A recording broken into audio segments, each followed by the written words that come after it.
네, 여러분 한 주간 잘 지내셨죠?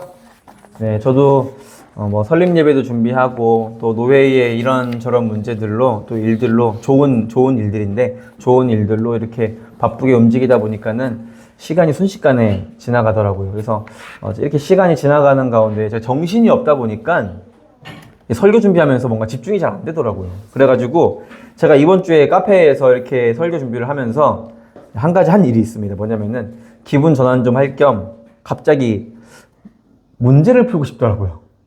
네, 수학 문제, 영어 문제를 갑자기 풀고 싶은 마음이 막 들어가지고 제가 챗 GPT한테 중학교 수학 그리고 영어 문제 5개씩만 좀 줘 해가지고 문제를 풀었습니다. 그러니까 문제를 풀다 보니까는 온전히 집중을 하니까 집중력이 높아지더라고요. 그래서 이렇게 문제를 다 풀고 나서 뭔가 마음과 머리가 맑아져서 다시 한번 이제 설교를 준비하려고 하는데 한 가지 또 궁금해지는 게 있었는데 사회 문제는 뭐가 있을까? 갑자기 생각이 들어서 뜬금없이 그래서 챗 GPT한테 다시 한번 중학교 사회 문제 5문제만 내줘 라고 제가 이렇게 쳤습니다. 그랬더니 나왔던 5가지의 이 질문들이 있었는데 뭐냐면요. 한번 들어보십시오. 환경 오염이 심각한데 우리가 일상에서 환경을 지키기 위해 할 수 있는 일은 무엇인가? 두 번째는 빈부격차와 기회의 불균형적인 사회에서 모두가 공정하게 경쟁할 수 있는 사회를 만들려면 어떻게 해야 하나? 세 번째는 출산율이 감소하고 고령 인구가 증가하고 노동력이 부족한데 왜 젊은 사람들이 아이를 낳지 않으려 할까? 네 번째, 친구 관계 문제, SNS에서의 따돌림, 괴롭힘과 같은 친구들과의 갈등이 생겼을 때 나는 어떻게 해결할까? 다양한 국적과 문화가 공존하면서 생기는 이해의 부족에 대해서 다름을 존중하는 태도는 왜 중요할까? 이런 5가지의 문제를 내주더라고요. 제가 수학 문제나 영어 문제를 풀어보니까 아마 그 과정 가운데에서 가장 간단하고 가장 쉬운 문제들을 가장 중요한 문제들을 내주더라고요. 그래서 사회 문제도 제가 기억이 잘 안 나지만 아마 여러분들도 기억이 잘이 아니라 아예 안 나시죠? 네. 영어, 수학 문제도 기억이 아예 안 나시죠? 저도 완전 백지 같은 상태 가운데에서 이 사회 문제를 보는데 어떤 생각이 들었냐면은 우와, 너무 어렵다. 너무 심오하다 이런 생각을 했습니다. 그러면서 제가 한 가지 더 그러면 초등학교 문제는 어떨까 해가지고 초등학교 사회 문제도 알려줘 라고 이렇게 얘기했더니 비슷하게 나오더라고요. 그러니까는 이 공교육의 사회라는 과목에서 제일 중요한 내용들이 아마 이게 아니었는가라고 제가 한번 짐작을 해보았습니다. 전국에 있는 청소년, 청년들이 이런 문제를 요즘에 배우고 이런 이 문제들을 풀면서 잘한다는 겁니다. 왜 여전히 근데 우리는 그대로일까요?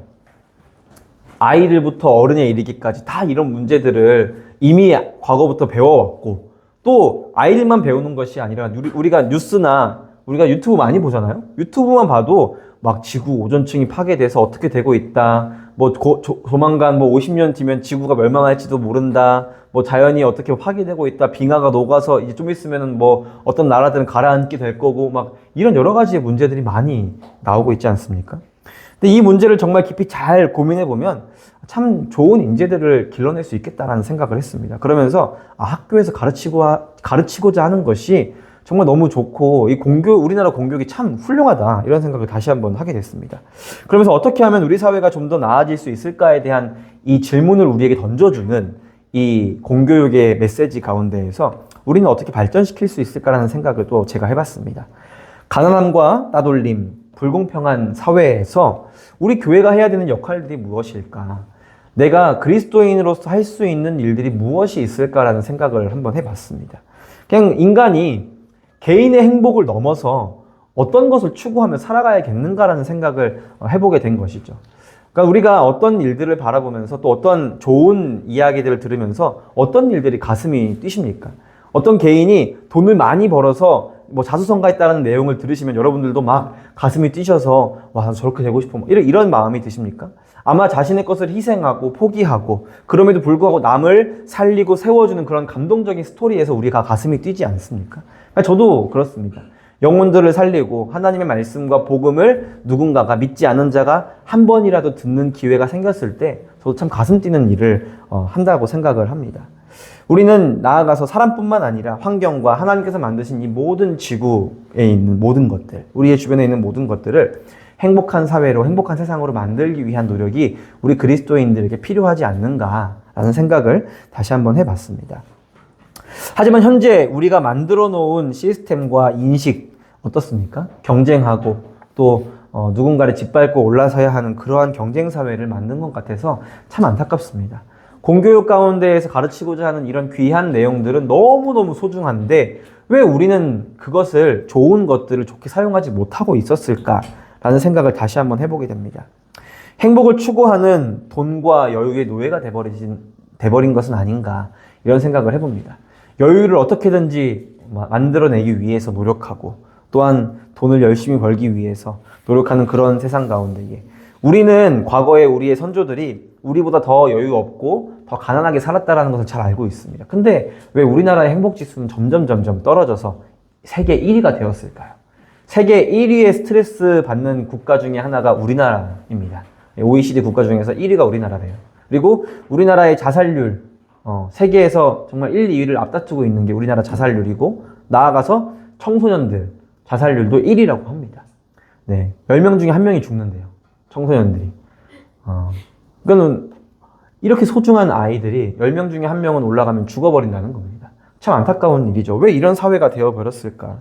우리는 이기심의 노예가 되어서 이런 인생들을 살지는 않아야 되지 않나 라는 생각들을 다시 한번 해보게 됩니다.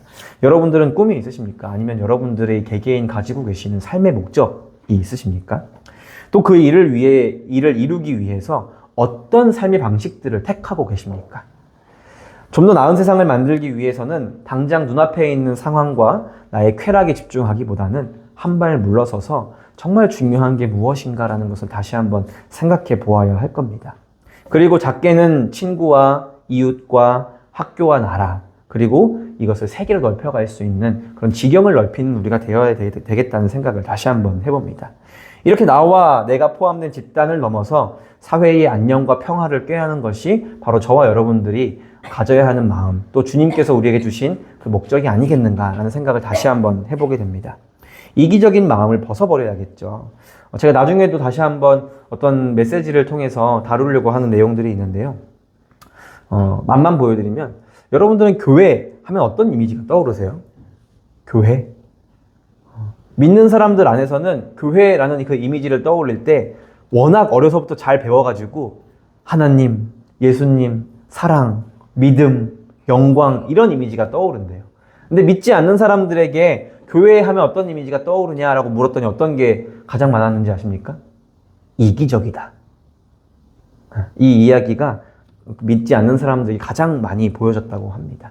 그래서 우리가 이러한 상황 가운데 어떻게 살아야 될까? 개신교 하면 이기적인 집단이라고 답변이 나오게 되는데 다른 종교는 어떨까요? 네, 불교나 천주교도 같이 이 조사가 이루어졌었는데 없어요. 이기적이라고 말하는 종교 자체가 어디에도 없습니다. 그러니까 그만큼 우리가 교회 안에서는 사랑과 믿음과 서로 간의 이 이웃 간의 이해심 이런 것들이 많이 비춰지고 있는 것 같긴 한데 세상 가운데에는 그런 모습을 전혀 찾을 수 없다라는 겁니다. 당연히 이 개신교 이 범주 안에 사이비도 있고 이단도 있으니까 아마 그런 일들이 있지 않을까라는 생각을 해보게 되는데 우리에게 정말 필요한 것이 무엇인가? 우리가 믿음을 가지고 이 사랑의 마음을 가지고 우리끼리만 아니면 나만 사랑하는 그런 개인 이기주의나 집단 이기주의를 벗어나야 되지 않겠나라는 생각을 다시 한번 해보게 됩니다. 그래서 우리에게 필요한 것이 무엇이냐면 저는 세상을 관찰하는 눈과 사랑으로 변화시키는 손이 필요하다고 생각을 합니다. 우리는 눈만 보고 머리로 판단하는 사람이 돼서는 안 되고 우리의 손으로 직접 그것을 실천하는 사람들이 되어야겠다라는 겁니다. 오늘 성경은 우리에게 그 변화의 방법으로 화해라는 것을 제시해주고 있습니다.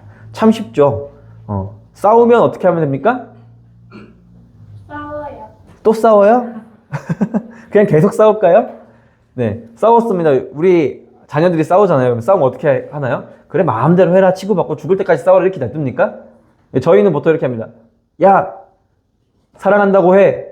안아줘. 미안한다고 해. 이렇게 해서 서로 화해시킵니다. 이게 아주 기본적이고 당연한 것이 아닙니까? 그냥 잘 되나요, 근데 이것이? 싸워서 관계가 나빠졌다. 서로 화해한다. 다시 평화로운 사이가 된다. 이게 참 쉽지 않고 어려운 일이죠. 모두가 잘 아는 것처럼 잘 되지가 않습니다. 그러나 성경에서는 여전히 우리에게 화목하라, 라고 하면서 화목제에 대한 이야기를 해주고 있습니다. 교인들은, 성도들은 혼자서만 예배 잘 드려서 하나님과만 화목한 관계를 이루면 되는 것이 아니라 이웃 간에, 성도 간에, 그리고 믿지 않는 사람들까지도 이 화해의 범주 안에 넣을 수 있어야 한다는 것이 성경에서 우리에게 가르치는 지침입니다. 이 평화는 우리가 추구해야 할 샬롬입니다. 뻔한 이야기 같은데 어떤 한 신학자는 이렇게 이야기를 합니다. 샬롬을 넘어서 회복까지 이르러야 된다라고 이렇게 이야기합니다. 그냥 거칠으로만 사과하고 끝내는 것이 아니라 진정한 회복이 있어야 한다라고 말하는 것이죠. 제가 다른 종교를 말씀드렸으니까 불교는 어떤 종교일까요? 사람들이 이야기하고 또 그 안에서도 말하기로는 마음을 잘 다스리는 종교라고 합니다. 마음을 잘 다스리는 종교. 우리는 어떻게 해야 될까요? 교회에 왔으면 예배 드리고 말씀을 들으면 우리 마음을 잘 다스리는 것으로 끝나야 될까요? 내가 가지고 있는 스트레스를 잘 푸는 것으로 끝내면 되겠습니까? 그것이 아니라 내가 가지고 있는 이 스트레스를 풀어내고 주님 앞에 다 털어내고 다시 한번 주님의 말씀으로 우리 안에 채워서 이것으로 세상을 살아가는 것이 우리의 모습이어야 한다는 것이죠. 샬롬을 넘어서 회복까지 나아가야 한다. 쉬운 말로는 직설적이게 말하자면 이런 겁니다. 사랑해라 좀. 이라고 예수님께서 우리에게 말씀하시는 게 아니겠는가라는 생각을 다시 한번 해봅니다. 그 바리새인들에게, 그 서기관과 율법사들에게 예수님께서 되게 고귀하게 고풍스럽게 말씀을 우리 성경 가운데에서 말씀하셨지만 주님께서 말씀하시는 것은 그겁니다. 제발 좀 사랑 좀 해라. 제발 좀 말씀으로 살아라. 라고 말씀하시는 것이 예수님의 그 새끼 꼬은 채찍질과 같은 그 말씀이 아니겠는가라는 생각을 다시 한번 해봅니다. 본문을 통해 보고 있는 것이 이 화목제가 가지고 있는 성격이 무엇인가입니다. 화목제가 가지고 있는 성격이 무엇이냐면 화해입니다. 화해. 화목하기 위해서 화해가 필요하다. 원래 화목제라는 것은 샬롬의 제사라고 이제 이야기를 할 수가 있는데요. 한글 성경에 그 의미를 담아서 우리는 이 성경 가운데에서 화목제라고 부르고 있습니다. 근데 이 화목제, 하지만 이 화목을 넘어서 실천까지 이르르는 말로 바꾸기 위해서는 화목제로 끝나는 것이 아니라 어떤 많은 대부분의 이 구약학자들은 어떻게 이야기하냐면 사실은 화목제보다는 친교제가 훨씬 낫다라고 이제 명칭을 바꾸더라고요. 그러니까는 구약 성경 히브리어 원어로는 그냥 샬롬의 제사예요. 그러니까는 뭐 화목제라는 말이 나오지가 않는다라는 것이죠. 근데 화목제라고 우리가 의역해서 부르는 것보다는 친교제라고 부르는 게 훨씬 더 맞겠다라는 겁니다. 그러니까는 화목하고 끝이 아니라 정말 그 사람과 밀접하게 친해져서 함께 관계를 계속 이어서 발전시켜 나가는 의미를 담아서 친교제라고 부르는 게 훨씬 낫겠다라고 이렇게 이야기를 하고 있습니다. 이 친교제라고 부르는 것이 더 좋겠다라고 말을 했는데 먼저 그 화해의 관계는 누구와 먼저 이루어져야 될까요? 너무 뻔하죠. 하나님입니다. 하나님과 그 화해의 관계를 먼저 이룰 수 있어야 합니다. 여러분들은 하나님과 여러분들의 관계는 어떠십니까? 저도 말씀을 준비하면서 다시 한번 생각을 해봤습니다. 내가 하나님과 관계가 어떻지? 라는 생각을 다시 한번 해봤습니다. 여러분들은 하나님이라는 분을 생각하면 너무 멀리 있고 다가갈 수 없고 감히 어떤 이야기를 할 수 없는 그런 분으로 느껴지십니까? 아니면은 정말 막연하게 하나님, 예수님 이러면서 막연하게 주님께 우리의 모든 것들을 털어놓을 수 있는 그런 마음을 가지고 계십니까? 너무 먼 분으로 느끼고 계십니까? 아니면 정말 가깝게 어쩌면 장난까지 칠 수 있는 그런 관계 가운데에 있으십니까? 우리가 정말 말씀과 기도와 이 찬양이라는 것을 우리 삶 가운데에 적용시킬 수 있어야 합니다. 그 말씀을 우리 삶에 능수능란하게 대입할 수 있어야 한다는 것이죠. 그냥 교회 안에서만 목사님이 선포하시는 말씀, 성경에만 있는 내용으로만이 아니라 그것을 내 삶 가운데에 능수능란하게 적용하고 대입할 수 있어야 되는 것이 바로 우리 그리스도인이어야 한다라는 겁니다. 정말 우리가 하나님과의 깊은 이 관계가 회복된다면 다른 많은 것들에 대한 관계들도 회복될 겁니다. 만약 내가 사람과의 관계가 불안정하다고 느껴진다면 가장 먼저 의심해 봐야 될 것이 무엇이냐면 바로 하나님과의 관계입니다. 나와 나 스스로의 관계. 그러니까 이 관계가 타인뿐만이 아니라 나와의 관계도 연결되어 있는 겁니다. 내가 내 삶이 불안하고 항상 염려하고 이런 마음을 가지고 살아가고 계십니까? 이렇게 됐다면 하나님과 나와의 관계를 의심해 볼 수 있어야 한다는 것이죠. 내가 어떤 사람 만날 때마다 항상 좋은 모습으로 살아가지 못하고 화해와 평화의 모습으로 살아가지 못하고 사랑을 실천하는 모습으로 살아가고 있지 못하다면 우리는 하나님과 나와의 관계를 다시 한번 회복해야 된다는 것이죠. 그것을 의심해 봐야 합니다. 세상에 있는 사람들은 하나님을 모르기 때문에 이러한 것들을 다른 방식으로 이야기를 합니다. 첫 번째로는 자신의 내면을 잘 돌아볼 줄 알아야 한다라고 이야기하고, 또는 상대방의 의견을 수용하려는 태도를 가져야 한다라고도 이야기를 합니다. 그 마음을 공감할 수 있어야 한다고도 말하고 있고, 일보다는 사람과의 신뢰를 쌓는 것이 더 중요하다고 이야기하고 있습니다. 사실 근데 이 모든 내용들이 성경 안에 있는 내용들입니다. 예수님께서 말씀하신 그 내용을 실천해 나아가면 이런 내용들은 자연스럽게 지켜질 수밖에 없는 것이죠. 그런데 하나님과의 바른 관계와 참된 행복과 진리에 대한 분명한 좌표 설정이 우리가 딱 되어 있다면, 목표 설정이 되어 있다면 이런 것들은 너무 부수적인 일들입니다. 그러니까 제가 항상 말씀드리는 것이, 우리는 신앙인으로서 신앙생활을 할 때에 신앙의 어떤 결과를 바라보고 살아가는 것이 아니라 신앙의 과정을 바라보고 살아가야 되는 겁니다. 우리는 결과의 신학을 가지고 살아가는 것들이 아니라 과정의 신학을 가지고 살아가야 되는 사람들이라는 것이죠. 결과는 하나님께서 정하시는 겁니다.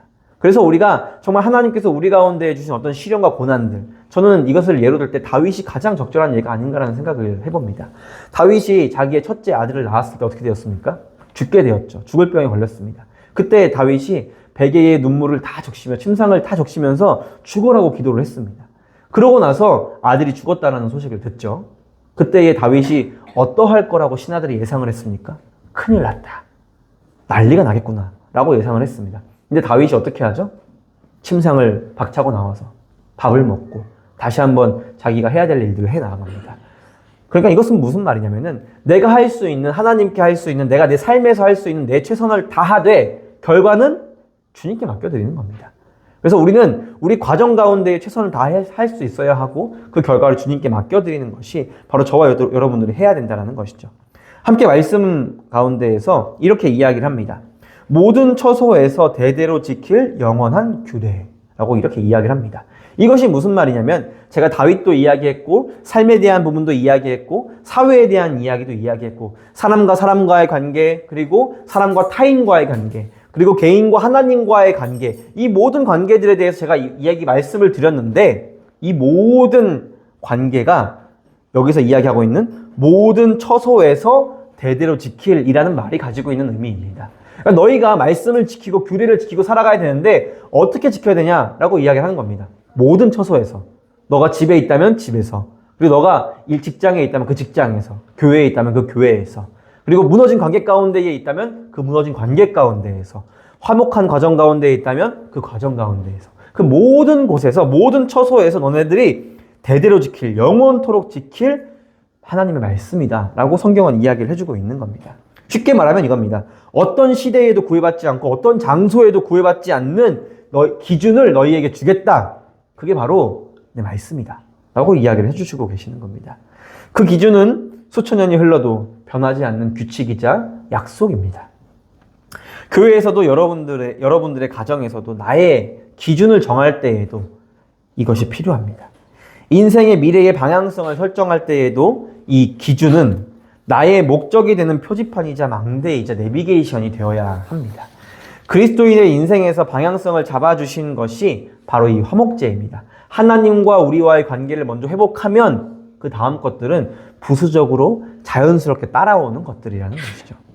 하나님과의 망가진 관계, 죄로 인해 하나님께 다가갈 수 없는 상태에 이르렀다는 것을 인정하고, 이것을 회복할 수 있는 유일한 방법이 오직 예수 그리스도의 십자가라는 것을 우리가 인정할 수 있어야 합니다. 회복시켜 주시겠다라고 하신 제사가 바로 화목제입니다.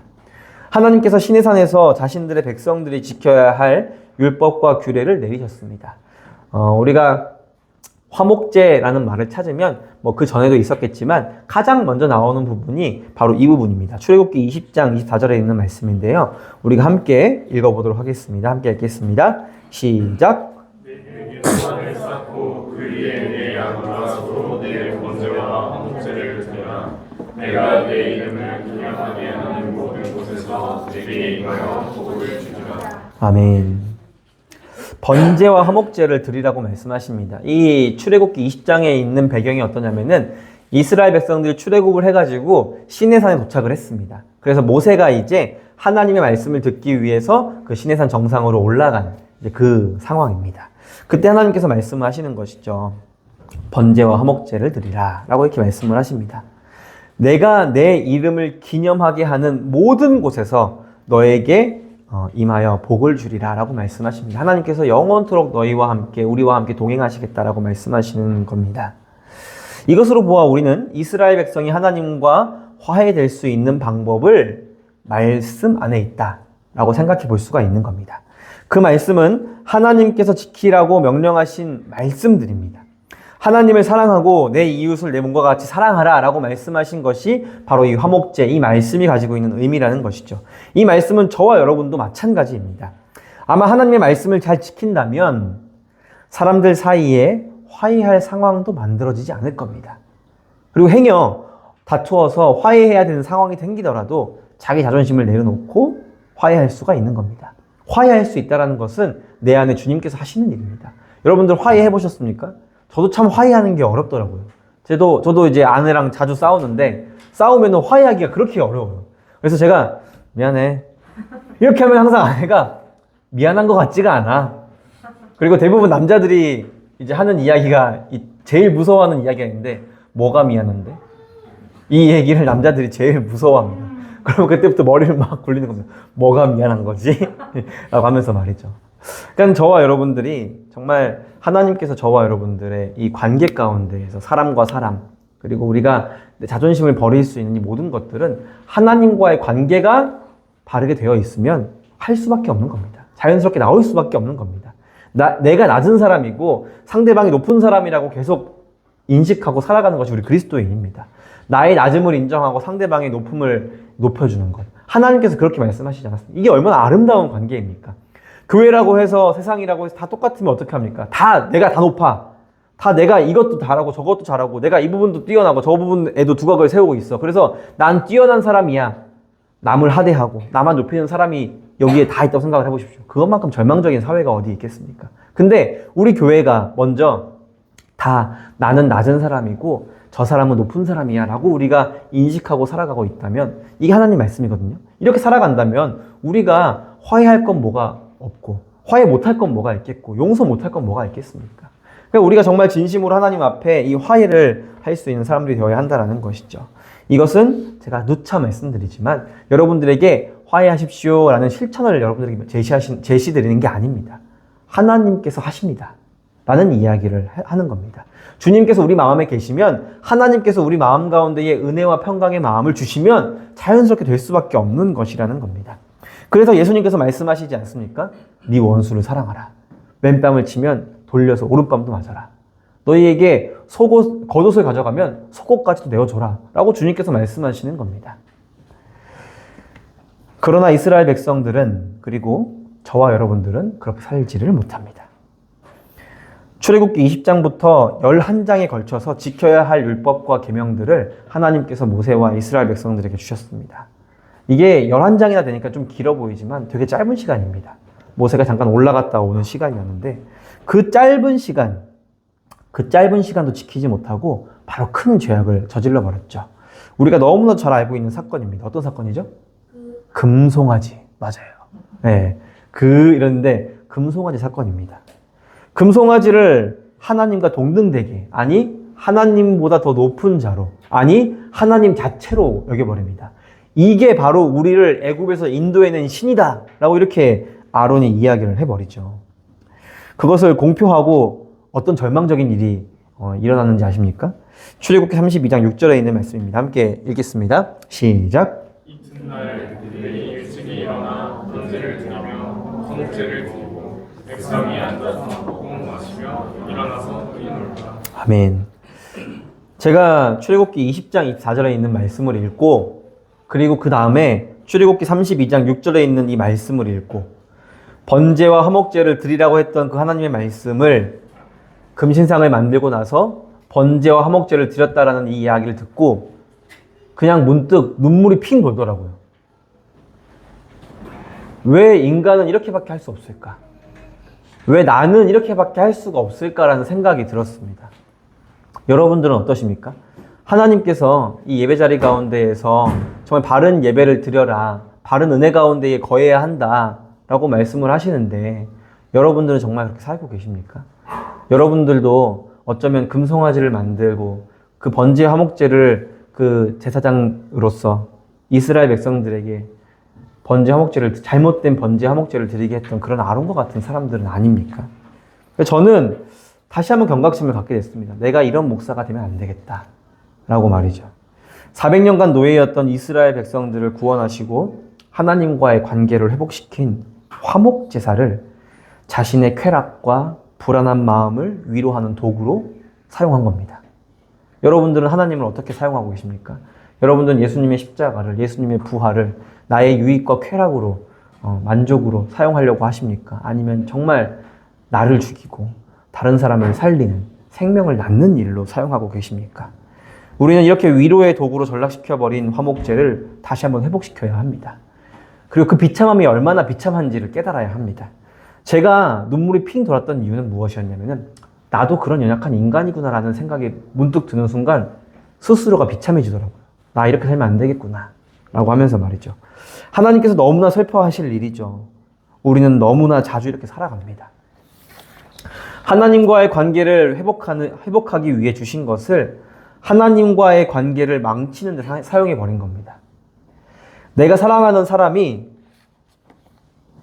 나와 같이 갔던 식당과 나와 함께 놀았던 장소, 나와 나눴던 그 사랑을 다른 사람이랑 나누고 있는 것을 보게 된 겁니다. 그러니까 이스라엘 백성들이 금송아지를 만든 사건이 이런 겁니다. 바람 핀 거죠, 한마디로. 입에 담을 수 없는 욕이 난무할지도 모르고 죄송하지만 정말 찢어 죽여도 시원치 않은 사람이라고 여길지도 모릅니다. 근데 이게 저와 여러분이라는 겁니다. 우리가 매번 이렇게 살아갑니다. 하나님과의 관계가 망가진 사람의 상황이 이렇습니다. 이 사건으로 인해서 3,000명이 죽는 칼부림이 일어납니다. 이것이 모든 처소에서 말씀을 지키지 못한 사람들의 결말입니다. 이 칼부림은 하나님과 우리 사이에 그 관계를 갈라놓는 칼부림이 되었고 우리 스스로의 마음에 대한 칼부림이 되었습니다. 한 주에도 수도 없이 타인의 마음을 아프게 하는 칼부림이고 예수님의 죽으심을 확인하는 그 마지막 창끝보다도 더 날카로운 칼부림입니다. 주님을 사랑한다면 그 칼끝을 예수님께, 여러분에게, 타인에게 대지 마십시오. 오히려 그 칼끝을 말씀으로 바꿔서 말씀의 검으로 여러분들의 살과 피와 근육과 골수와 모든 것들을 다 쪼개셔서 다시 한번 내가 새 사람이 될 수 있도록, 말씀의 새 사람이 될 수 있도록 다시 한번 여러분들을 재정립하시고 주님 안에서 새로운 사람들이 되어 가시기 바랍니다. 우리에게 하나님과의 화목이 필요합니다. 그리고 그 화목의 열매가 바로 사랑의 실천이다 라고 말씀을 해주고 계십니다. 이 사랑의 실천은 우리의 몫이 아닙니다. 나의 열심히 할 수 없음을, 나의 열심으로는 절대로 할 수 없음을 깨닫고 그리고 주님께서 화목해 하셔야지만 이것이 가능하다라는 것을 여러분들 마음 가운데 심으셔야 합니다. 그러므로 사랑의 실천은 주를 의지함으로 가능해지는 겁니다. 예수님을 사랑함으로 이웃을 사랑할 수 있는 거고 예수님을 사랑함으로 세상의 평화를, 샬롬을 꾀할 수가 있는 겁니다. 그러므로 한 주간 주님의 화목해 하심에 집중하시는 여러분이 되었으면 좋겠습니다. 예수님께서 그 사람을 변화시켜 주실 것입니다. 그리고 먼저 예수님께 다시 사랑한다고 말할 수 있을까? 라고 한번 스스로에게 이야기를 해보십시오. 그리고 다시 사랑한다고 말해야지 라고 다짐하며 주님께 나아갈 수 있으면 좋겠습니다. 그러면 우리의 입술을 열어 내 옆 사람에게 사랑할 수 있다, 사랑한다 라는 고백을 드디어 해낼 수가 있을 겁니다. 함께 기도하겠습니다. 사랑하는 주님 감사합니다. 병든 시대를 살아가고 있습니다. 세상이 병들고 많은 개인들이 병들고 많은 관계들이 병들었습니다. 근데 그 병듦이 사실은 하나님과의 바르지 못한 그 관계 가운데에서 그 칼부림이 그런 모든 관계를 만들었다라는 것을 우리가 말씀 가운데에 보았습니다. 하나님, 기름과 피를 먹지 말라고 하셨던 것처럼 예수 그리스도의 보혈의 소중함을 다시 한번 깨닫게 하시고 모든 처석 가운데에서 지킬 영원한 규례라고 말씀해 주신 것처럼 우리의 모든 상황 가운데에서 모든 어려움 가운데에서 이 모든 말씀들을 지키며 살아갈 수 있는 우리가 될 수 있게 인도하여 주시옵소서. 이 모든 말씀 예수님의 이름으로 드립니다. 아멘.